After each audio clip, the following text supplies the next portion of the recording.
Satu, dua, tiga. Mantap. Kurang kencang. Oh, Kurang. Tes, satu, dua, tiga. Nah, udah jelas. Assalamualaikum warahmatullahi wabarakatuh. Waalaikumsalam warahmatullahi wabarakatuh. Alhamdulillahirabbil alamin, wassalatu wassalamu ala asyrafil anbiya'i wal mursalin sayyidina wa maulana Muhammadin wa ala alihi wa sahbihi ajma'in. Amma ba'd. Ayyuhal ikhwa wal akhwat, a'azzani wa a'azzakumullah. Saudara-saudariku yang semoga dimuliakan oleh Allah, kita bertemu kembali di malam Sabtu dalam rangka mengkaji tafsir Al-Quran menggunakan kitab Tafsir Jalalain karya Imam Jalaluddin As-Suyuti dan Jalaluddin Al-Mahalli. Ya, pada pertemuan sebelumnya kita menyelesaikan surat At-Tur, ya, sudah selesai. Kita sampai ayat yang terakhir, ya, ayat 49. Ya, ayat terakhir, sekedar mengingatkan faidah dari ayat terakhir, yaitu disunahkan, disyariatkan tatkala kita bangun tidur kita bertasbih. Tasbih, yaitu doanya seperti yang diajarkan Nabi, la ilaha illallah wahdahu la syarikalah, lahul mulku wa lahul hamdu wa huwa ala kulli syai'in qadir. Subhanallah walhamdulillah wa la ilaha illallah wallahu akbar wa la haula wa la quwwata illa billahil aliyyil azim. Setelah itu doa Rabbighfirli, ya Allah ampunilah aku, atau doa apapun yang kita mau, dan itu termasuk waktu yang mustajab, ya. Itu tentang faidah yang penting terkait ayat tersebut. Nah, sekarang kita masuk saja surat baru, yaitu surat An-Najm. Ya, An-Najm artinya bintang. Ya. Kenapa dinamakan surat bintang? Dari awal. Karena ayat pertama menyebutkan tentang bintang. Ya. Jadi surat ini, Bapak, ini termasuk surat Makkiyah, surat yang diturunkan kepada Nabi Sallallahu Alaihi Wasallam ketika Nabi belum hijrah dari Mekah menuju Madinah. Ciri-ciri surat Makkiyah yaitu ayatnya pendek-pendek. Makanya kita lihat surat An-Najm ini pendek-pendek. Ya, suratnya, ayatnya pendek-pendek, dan biasanya surat Makkiyah berbicara tentang kisah-kisah para nabi, tentang tauhid, tentang akhlak yang mulia. Tidak berbicara tentang hukum Islam. Potong tangan ini tidak dibahas dalam ketika Nabi di Mekah, ya. Tidak dibahas tentang jihad. Ya tidak? Iya. Kenapa? Lemah. Kalau ketika Nabi masih di Mekah bersama para sahabatnya belum hijrah, turun perintah jihad, kira-kira bagaimana? Habis oleh orang-orang musyrik. Karena jumlah mereka berapa gelintir saja, kan? Nah, inilah hikmah Allah Subhanahu wa taala menurunkan syariat Islam secara berangsur-angsur, tahap, ya, menyesuaikan dengan kondisi umat Islam, ya. Maka kita pun, ya, seperti itu juga Bapak. Jadi kalau kita dalam kondisi lemah, umat Islam dalam kondisi lemah, maka tidak hikmah kita berhadapan dengan kekuatan yang besar, kekuatan musuh yang besar, sehingga akhirnya korbannya lebih banyak. Jadi kita dalam berjihad pun harus berdasarkan ilmu, bukan berdasarkan semangat semata, ya, asal tabrak saja. Ya, mungkin kita merasa, oh ini kan saya berkorban untuk umat, berkorban untuk agama. Iya, akibatnya, iya, kamu mati tapi belakang kamu nanti berapa? Ribuan orang mati, kan? Nah, ini kan perlu dipikirkan. Jadi Nabi SAW ketika mengatur perang itu betul-betul memikirkan kondisi ininya, pasukan, jadi nggak sembarangan tabrak begitu saja, ya. Makanya diantara sebab Umar bin Al-Khattab mencopot Khalid bin Walid, sahabat Nabi, dia seorang gagah berani, komandan perang. Umar bin Khattab mencopot diantaranya alasan itu, karena sayang kepada umat Islam. Karena Khalid bin Walid ini orangnya diterjang semuanya pokoknya gitu. Nah, Umar bin Khattab khawatir kalau Khalid bin Walid ini sangat berani, nanti yang jadi korban apa? Pasukannya, ya, menghadapi musuh. Walaupun musuh kena, tapi pasukannya tidak jatuh korban banyak. Nah, Umar bin Khattab khawatir begitu, makanya Khalid bin Walid dicopot. Ini alasan pertama. Sebagian ulama lain menyatakan alasan Umar bin Khattab mencopot Khalid bin Walid karena khawatir Khalid dikultuskan. Karena dia kalau perang selalu menang. Nanti khawatir anggapan orang Muslim yang baru masuk Islam, orang yang baru masuk Islam, oh, berarti ini orang sakti. Nah, ini khawatir Umar bin Khattab ini, makanya copot dia supaya mencegah terjadinya seperti itu. Jelas Bapak ya? Ya ini hikmah kenapa Allah Subhanahu wa taala menurunkan surat-surat Makkiyah berupa tidak berisi tentang hukum Islam, syarat Islam, perang dan semacamnya. Karena sesuai dengan kondisi umat ketika itu. Ya, kita baca surat aja.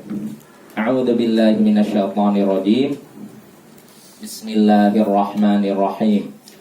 Wan najmi idza hawa ma dhalla sahibukum wa ma ghawa وَمَا يَنطِقُ عَنِ الْهَوَى إِنْ هُوَ إِلَّا وَحْيٌ يُوحَى عَلَّمَهُ شَدِيدُ الْقُوَى ذُو مِرَّةٍ فَاسْتَوَى وَهُوَ بِالْأُفُقِ الْأَعْلَى ثُمَّ دَنَا فَتَدَلَّى فَكَانَ قَابَ قَوْسَيْنِ أَوْ أَدْنَى فَأَوْحَى إِلَى عَبْدِهِ مَا أَوْحَى ما كذب الفؤاد ما رأى أفتمارونه على ما يرى ولقد رآه نزلة أخرى عند سدرة المنتهى عندها جنة المأوى إذ يغشى السدرة ما يغشى ما زاغ البصر وما طغى لقد رأى من آيات ربه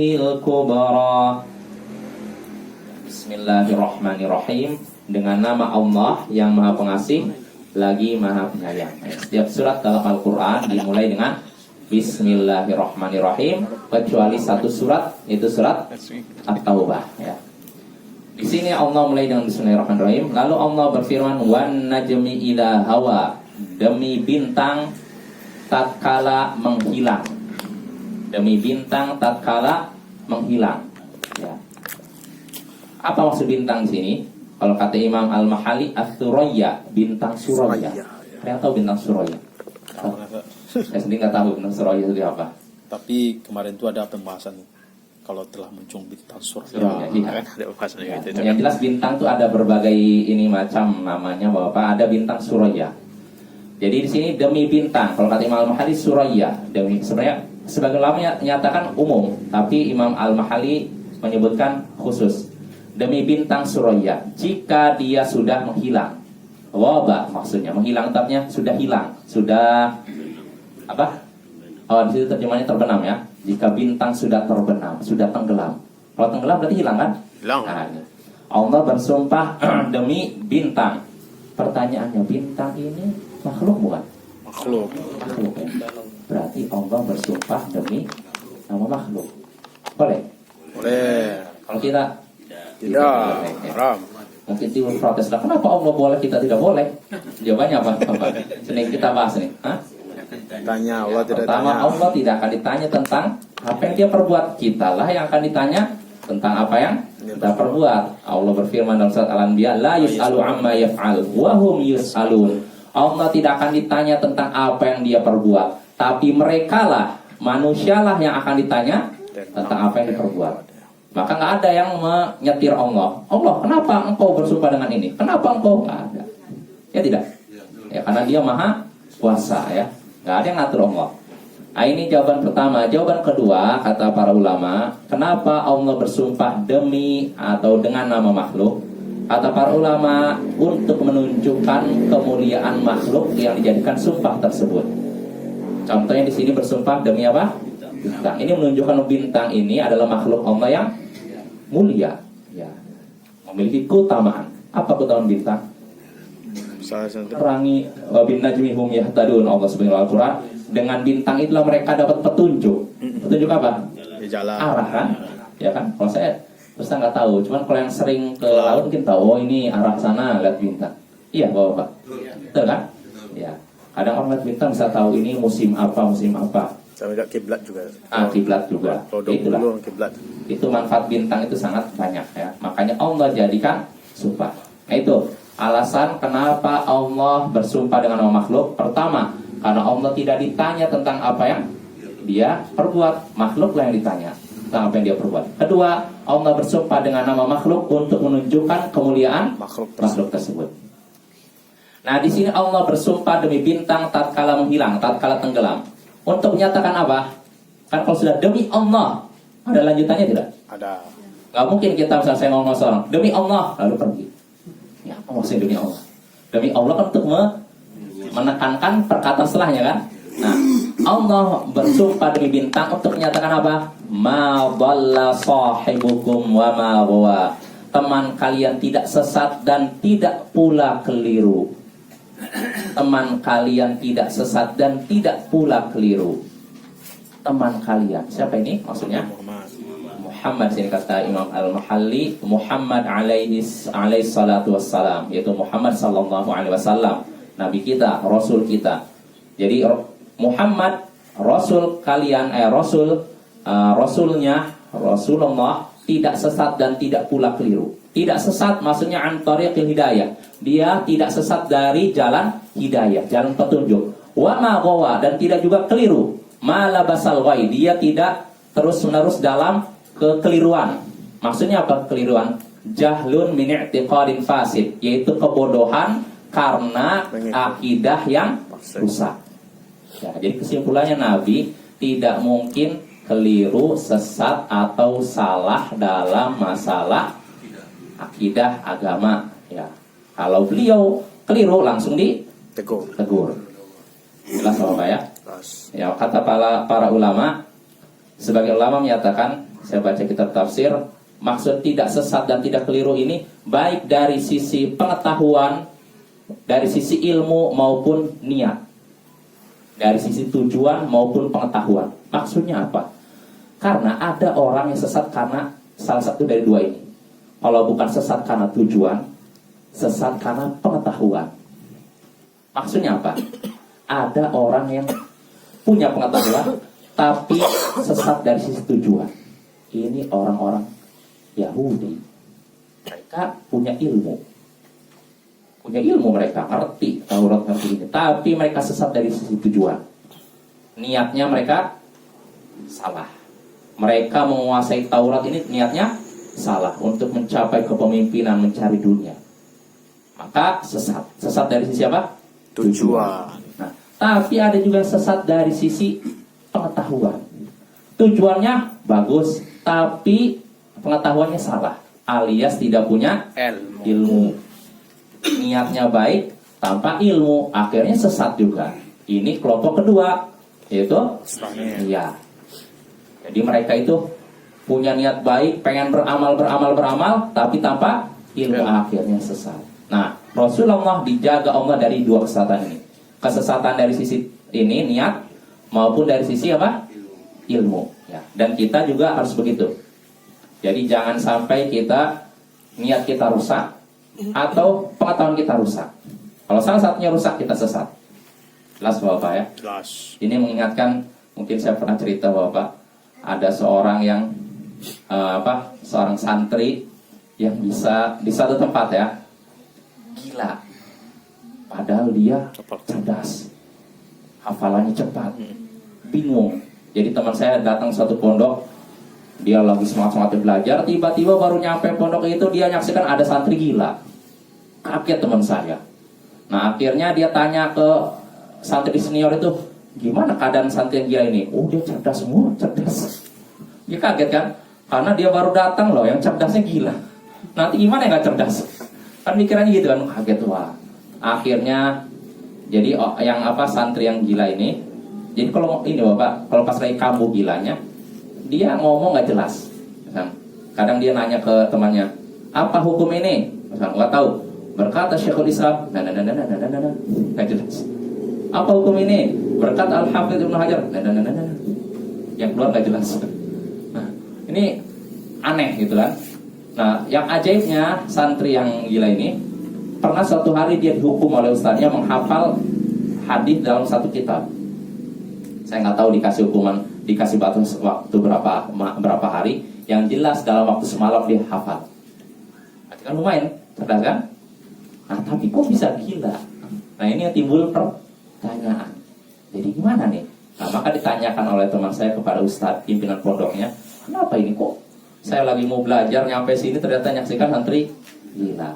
Maka ustadz ini memberikan faedah dari Imam Ibnul Qayyim terkait penyimpangan ahli kitab. Bahwasanya ahli kitab bisa sesat, menyimpang karena dua. Kalau bukan rusak tujuan, rusak pengetahuan, amalan. Rusak tujuan atau rusak amalan, rusak pengetahuan. Maksudnya apa? Orang Yahudi, mereka punya ilmu, ya tidak? Ya. Tapi niatnya Salah. rusak, maka menyimpang. Lalu satunya, mereka rusak apanya? Dari sisi apa? Dari sisi amalan, pengetahuan. Niatnya benar kan? Lurus kan? Tapi amalannya rusak karena tidak punya ilmu, maka mereka pun menyimpang. Nah, Ustaz ngasih tahu gitu. Jadi seorang bisa tersesat karena rusaknya tujuan dia atau rusaknya amalan dia. Dia cuma ngasih tahu begitu saja. Nah, tapi teman saya bilang, oh, udah paham dia. Kira-kira apa? Iyalah, ada salah Apa satu. sebabnya dia ini? Ada salah satu dia. Bisa jadi ada yang rusak si santri yang gila ini. Bisa jadi rusak kalau bukan niatnya atau rusak amalannya. Artinya apa? Bisa jadi dia niatnya ketika menghafal, tujuannya apa? Dipuji, ingin kedudukan. Atau caranya salah. Dia nggak punya ilmu sehingga menghafal dengan cara yang keliru. Seperti sebagian orang kan ada yang menghafal dengan melindungi kuburan. Iya. Ya kan ada yang seperti itu kan? Ada di itu. hafal di kuburan. Ya, itu jadi seorang bisa rusak karena tujuannya atau karena amalannya, rusak pengetahuannya. Maka Rasulullah dijaga oleh Allah dari demikian. Niat beliau baik dan ilmu pengetahuan beliau, ilmu beliau pun baik, amal beliau pun baik. Allah jaga. Jelas Bapak ya? Jadi jangan sampai kita masuk dari dua kutub itu kan. Rusak niat kita atau rusak amalan kita. Ya, ma dhalla sahibukum ma ghawa. Teman kalian tidaklah sesat dan tidak pula keliru. Di sini Allah menggunakan kata teman kalian. Maksudnya siapa tadi? Rasulullah SAW. Pertanyaannya kenapa disebutkan teman? Kenapa tidak dikatakan saja Muhammad itu tidak sesat dan tidak pula keliru? Kira-kira apa hikmahnya disebutkan teman kalian? Ada yang tahu? Karena Rasulullah saudara mereka juga, di sekeliling mereka juga. Ya, kata para ulama demikian. Artinya ini untuk menunjukkan bahwa Muhammad SAW bukan sosok yang asing bagi kalian. Dia tinggal lama di tengah kalian. Selama 40 tahun lamanya dia tinggal di tengah-tengah kalian. Kalian sudah tahu bagaimana baiknya akhlak dia. Kalian sudah tahu bagaimana amanahnya dia.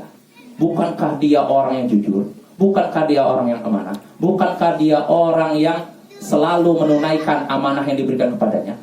Nah, mereka tahu tidak sosok Nabi Muhammad? Tahu kan, kenal kan?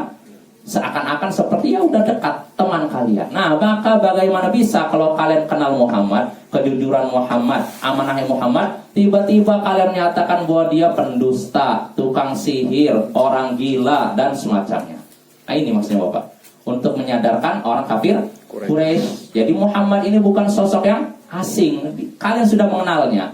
Bagaimana kejujurannya, bagaimana amanahnya. Maka bagaimana bisa kalian tuduh dia? Nah itu, pendusta, tukang gigi, orang gila, tukang sihir, kahin dan semacamnya. Nah ini untuk menyadarkan orang-orang kafir Quraisy ya, bahwa teman kalian Rasulullah SAW tidak sesat dan tidak pula keliru.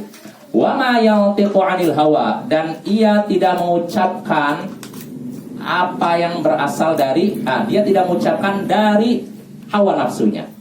Dia Muhammad SAW tidak mengucapkan dari hawa nafsunya. Maksudnya apa? Wa ma yantiqu bima ya'tikum bihi 'anil hawa nafsi. Dia tidak mengucapkan tentang apa yang dibawa kepada kalian dari hawa nafsunya, keinginan dirinya. Rasulullah ketika datang kepada orang Quraisy kan membawa sesuatu kan? Ya tidak? Apa yang dibawa beliau? Al-Quran, Sunnah gitu kan, ajaran-ajaran akhlak yang baik. Nah, apa yang disampaikan kepada kalian ini oleh Rasul itu bukan berasal dari hawa nafsunya, bukan dari keinginannya. Terus dari mana? In huwa illa wahyu yuha. Itu adalah wahyu yang diwahyukan kepadanya. Jadi ucapan Rasul itu wahyu dari Allah. Ucapan dan perbuatannya, gerakannya adalah wahyu dari Allah.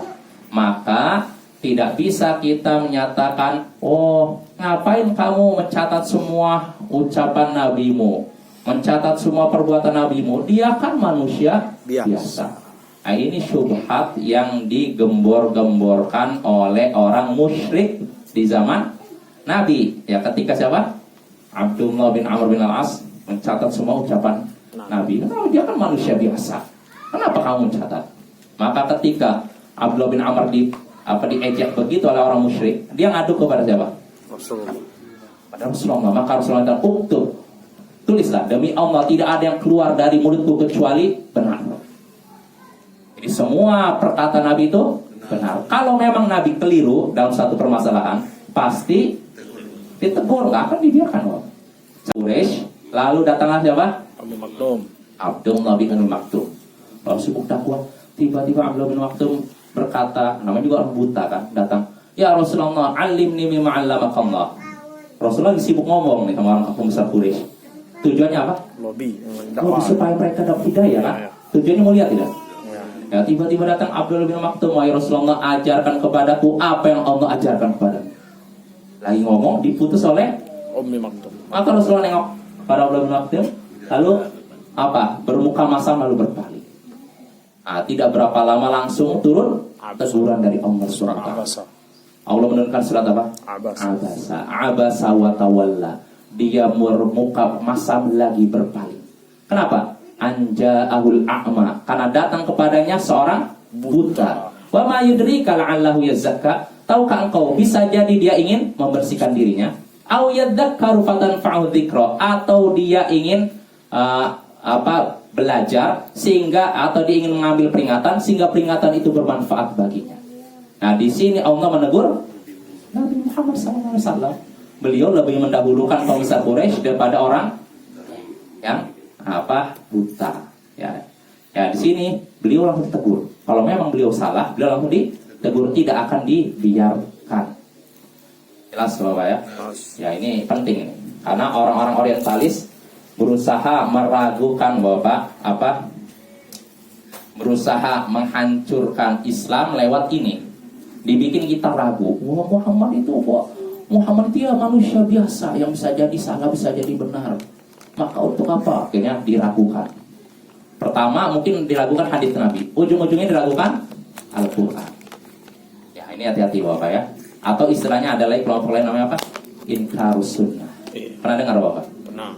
Orang yang menolak hadis Nabi, tidak mengakui hadis Nabi, cuma berpegang teguh pada Al-Quran katanya. Al-Quraniyun. Ada itu Bapak ya. Zaman dulu sampai zaman sekarang ya. Jadi kalau mereka karena beralasan pegang itu Al-Quran, tidak berpegang dengan hadis, maka salat mereka tidak ada adzan, tidak ada iqamah. Ya tidak? Yang jadi masalah salat zuhurnya gimana mereka ya? Ada dalam Al-Quran salat zuhur 4 rakaat. Tidak ada kan? Tapi anehnya mereka salat zuhur yang 4 rakaat. Nah, ini orang yang aneh ya. Yaitu Bapak. Jadi kita kembali lagi, Nabi SAW ketika mengucapkan sesuatu itu berdasarkan wahyu, bukan dari hawa nafsunya sendiri. Allamahu syadidul quwa. Ya, jadi tadi dia Muhammad SAW tidak mengucapkan apa yang disampaikan kepada kalian berasal dari apa? Hawa nafsunya, melainkan wahyu yang diwahyukan kepadanya. Allamahu syadidul quwa, yang diajarkan oleh sosok yang sangat kuat, yang diajarkan kepadanya. Wahyu tersebut diajarkan kepada Rasul oleh sosok yang sangat kuat. Dzu mirratin fastawa, yang memiliki keindahan. Kalau situ apa? Keteguhan, yang memiliki keindahan. Ya, bisa keteguhan, ada beberapa tafsir. Memiliki kekuatan, keteguhan atau keindahan fisik. Fastawa, lalu dia pun menampakkan dirinya. Rasul tadi kan mengucapkan sesuatu berdasarkan apa? Wahyu yang diajarkan oleh apa? Sosok yang kuat, yang memiliki keindahan. Lalu ia pun menampakkan diri. Siapa sosok yang kuat ini? Jibril alaihissalam. Ya, di sini Allah menyifati Jibril dengan sifat kuat dan indah. Ya. Kuat karena memang Jibril fisiknya kuat. Jadi yang membinasakan negerinya kaum Lut, negeri Sodom, itu Jibril. Jibril mengangkat semua penjuru ini negeri Sodom diangkat lalu itu kan. Bayangkan satu malaikat mengangkat satu negeri itu. Bagaimana kuatnya? Ya, luar biasa kan? Nah, itu Jibril sendiri ya. Jadi ketika diangkat negeri Sodom itu, negerinya kaum Nabi Lut, maka terdengarlah gonggongan anjing. Kenapa itu kira-kira? Takut. Takut, kok bisa berdiri, bisa terbang gitu. Itu Jibril ya. Jadi Jibril ini kuat dan memiliki mirrah, memiliki mirrah. Mirrah itu diartikan, ada yang menafsirkan kuwah wa syiddah. Apa tadi di situ? Keteguhan, ya. Tapi ada juga yang menafsirkan au manzarin hasan. Pemandang rupa yang indah. Ya, jadi Jibril ini memiliki rupa yang indah. Seperti apa? Wallahu a'lam. Ada yang pernah lihat Jibril? Ya. Atau ada yang pernah ketemu Jibril? Ada, Bapak. Katanya dia Aminuddin pernah ketemu. Iya, Eden. Ya, jadi itulah. Jadi wahyu ini diajarkan oleh Jibril kepada diajarkan kepada Rasul oleh sosok yang sangat kuat, yaitu Jibril, yang memiliki keindahan fisik, lalu dia pun menampakkan diri di hadapan Rasul. Istaqarra, menetap. Nah, gitu. Wa huwa bil ufuqil a'la. Dia menampakkan diri, menetap dalam keadaan dia di ufuk yang tinggi. Ufuk syams, ufuk langit. Ufuk jelas apa? Ufuk itu tempat ininya apa? Langit, matahari. Ufuk syams. Jadi langit kalau terbit kan nampak tempatnya kan? Di sini kan ufuk syams, ufuknya matahari, ai inda matla'iha. Itu ketika matahari terbit.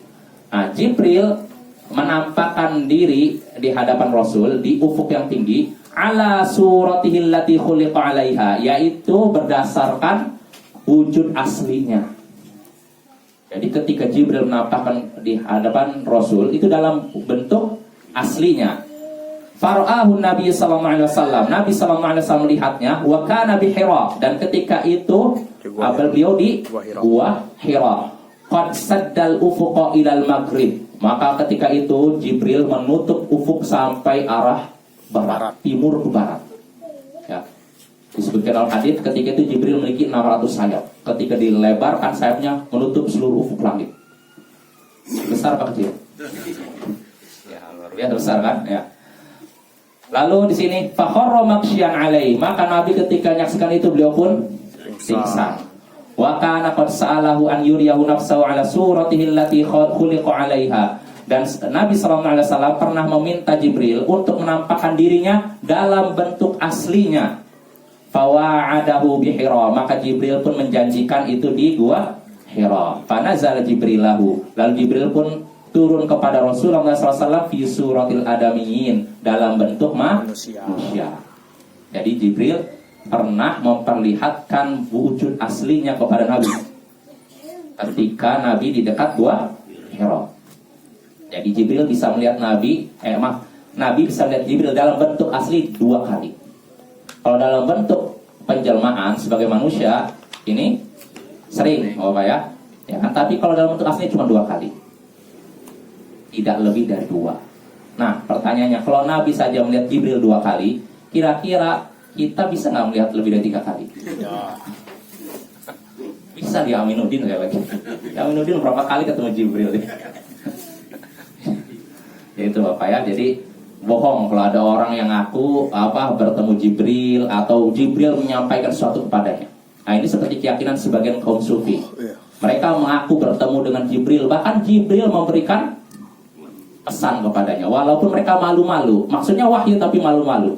Karena kalau disebut wahyu, berarti Nabi lebih baru. Makanya mereka bilang, oh ini bukan wahyu, ilham atau apa istilahnya, kasyaf, atau istilah mereka itu kasyaf. Kasyaf itu apa? Menampakkan Jibril menampakkan kepada seorang tokoh sufi sesuatu yang tadinya tertutup jadi terang. Itu tuh. Oh, di sana di Tropejat telah terjadi antrian BBM. Nampak dia. Misalkan kayak gitu. Ya misalkan contoh yang begitu ya. Ya jadi bohong. Ya, sekali lagi kalau ada orang yang mengaku bertemu dengan Jibril itu bohong. Nggak ada ya. Ya kalau misalkan lihat Jibril mungkin nggak? Apa? Dalam bentuk lain, maksudnya dalam bentuk penyerupaan, mungkin nggak? Bisa jadi, tapi bisa dipastikan? Tidak. Nggak bisa. Kita mungkin melihat malaikat, Bapak. Bukan sesuatu yang mustahil, mungkin saja kita melihat malaikat, tapi kita tidak bisa memastikan itu malaikat. Dalilnya apa? Nabi Ibrahim ketika didatangi oleh tamu para malaikat yang menyamar sebagai manusia. Apakah Nabi Ibrahim tahu itu malaikat? Tidak. Tidak kan? Nabi Ibrahim baru tahu itu malaikat ketika beliau menghidangkan makanan. Lalu malaikatnya tidak, tamunya tidak Makan. menyentuh. Baru Nabi Ibrahim takut. Maka mereka ketika itu berkata, Inna ursilna ila qaumi Lut. Sesungguhnya kami ini diutus kepada kaum lo. kaum Lut. Barulah Nabi Ibrahim tahu bahwa itu Malaikat. malaikat. Ya, jadi sekali lagi tidak ada orang yang bisa memastikan sosok yang di depannya adalah malaikat. Kalau melihat mungkin saja. Dan kalaupun bisa melihat, bukan berarti yang melihatnya ini wali Allah. Bapak. Ya tidak? Betul? Contohnya Abu Jahal. Ketika Nabi sedang sholat kan berusaha untuk diinjak kan? Tiba-tiba dia mundur. Karena sedang ada makhluk besar ingin. Abu Jahal bisa lihat kan? Bisa. Wali Allah dia. Tidak. Maka jangan mudah tertipu Pak sama dongeng-dongeng kaum sufi yang katanya, oh, syekh saya bisa melihat ini, malaikat ini. Enggak, pertama nggak bisa memastikan itu malaikat. Kalaupun bisa melihat malaikat, bukan berarti itu keutamaan. Karena orang kafir mungkin saja melihat malaikat ya. Nggak mesti orang muslim, nggak mesti orang soleh. Orang yang toleh, artinya tidak soleh pun mungkin melihat malaikat. Dan itu bukan keutamaan ya. Kita lanjut. Habis belum ya. Jadi kita lanjut. Jadi di sini Allah katakan Rasulullah SAW tidak mengucapkan sesuatu dari hawa nafsunya. Itu adalah wahyu yang diwahyukan kepadanya, yang diajarkan kepadanya oleh sosok yang kuat, sangat kuat, yang memiliki fisik yang indah, yang menampakkan diri dalam keadaan dia di ufuk yang tinggi. Tsummadana fatadalla, lalu dia mendekat, lalu makin mendekat. Betul? Betul. Dia mendekat dan terus mendekat. Fakana qaba qausaini au adna, maka jarak antara Rasul dengannya hanya seukuran 2 busur atau lebih dekat.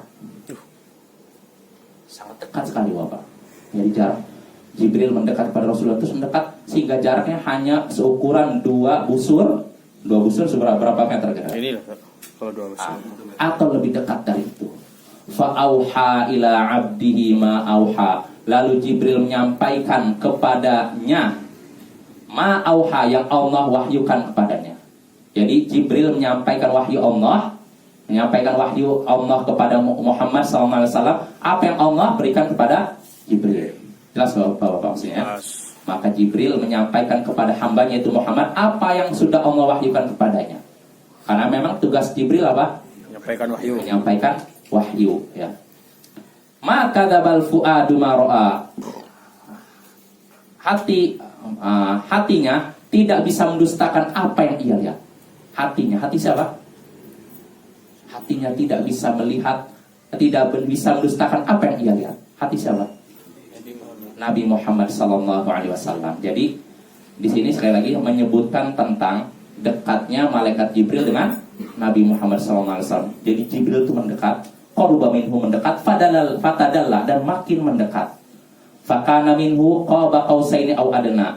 Dan Jibril ketika itu saking dekatnya seukuran 2 busur atau lebih dekat min dalik, lebih dekatlah dari itu, hatta afaqa wa sakana raw'ahu, sehingga akhirnya Rasul pun sadar dan makin berkurang ketakutan beliau.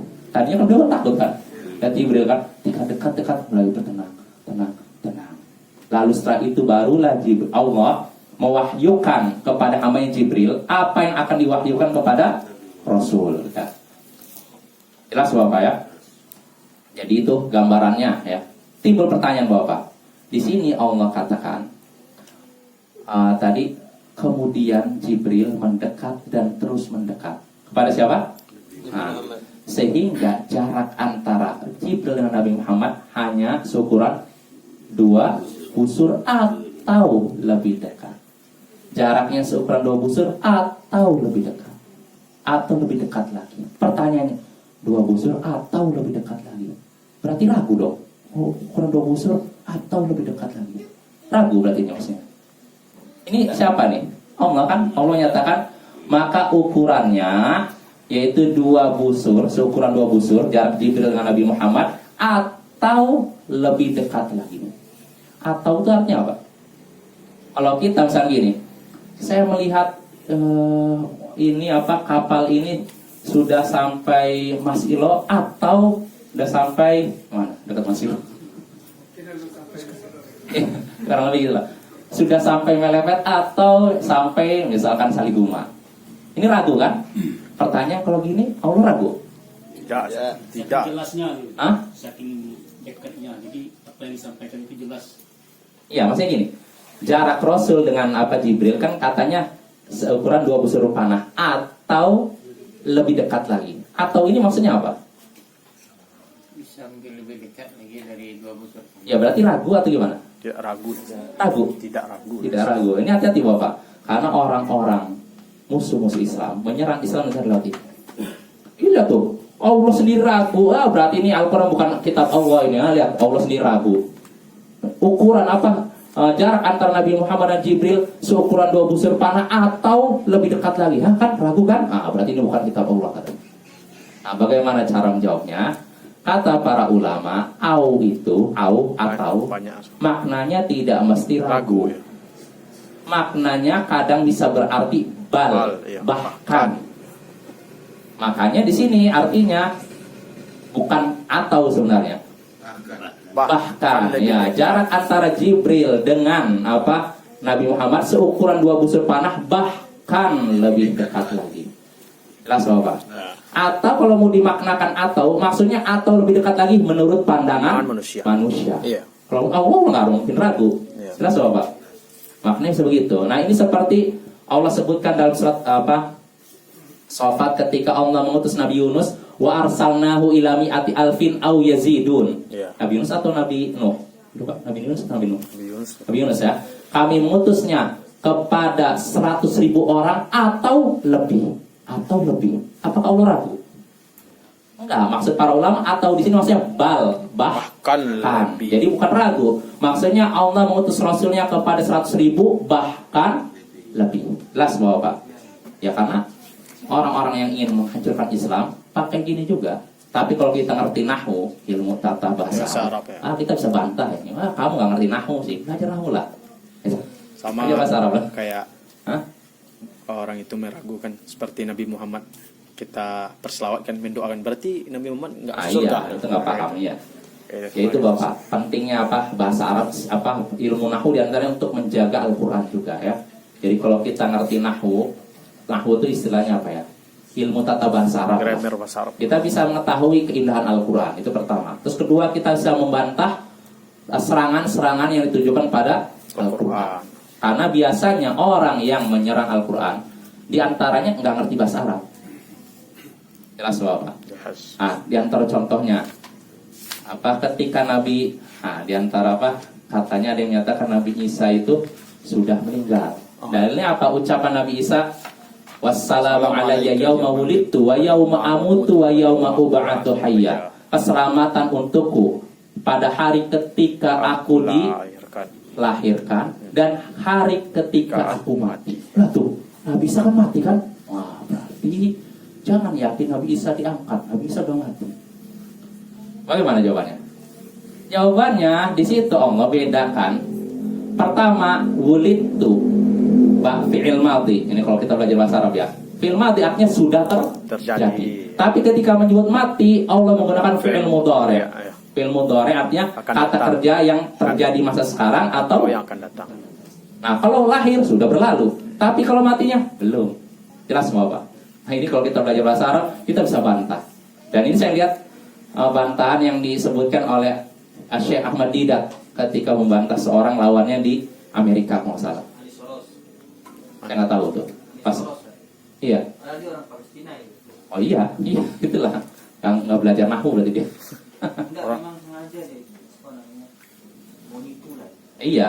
Kalau kita ngerti bahasa Arab, dia justru nggak ngerti bahasa Arab. Kalau ngerti bahasa Arab dia bedakan. Allah ketika menyebutkan Nabi Isa aku dilahirkan menggunakan fi'il madhi, aku telah dilahirkan. Tapi ketika menyebut mati tidak menggunakan fi'il madhi, bukan kata kerja lampau, tapi kata kerja yang menunjukkan sekarang atau akan datang. Ini bisa membantah Bapak ya. Dan masih banyak lagi contoh-contohnya, dan itu bisa kita dapati kalau kita belajar nahwu bahasa Arab ya. Jadi itu pentingnya belajar nahwu bahasa Arab itu untuk pertama merasakan keindahan Al-Quran, kedua diantaranya untuk membantah serangan-serangan terhadap Al-Quran. Ya, jelas Bapak? Hampir habis. Sedikit lagi. Oh ya, sudah. Ya dah, jadi kita sampai ayat berapa tadi? Ayat. Ya. Hatinya tidak mendustakan apa yang ia lihat. Hati siapa itu? Nabi Muhammad. Hati Nabi Muhammad tidak bisa mendustakan apa yang ia lihat. Apa yang ia lihat? Apa yang ia lihat, Bapak? Semuanya. Apa yang ia lihat diantaranya Jibril dalam bentuk aslinya. Dan insya Allah ini akan kita bahas pada pertemuan berikutnya. Ya subhanallah wa bihamdihi, asyhadu an la ilaha illa anta, astaghfiruka.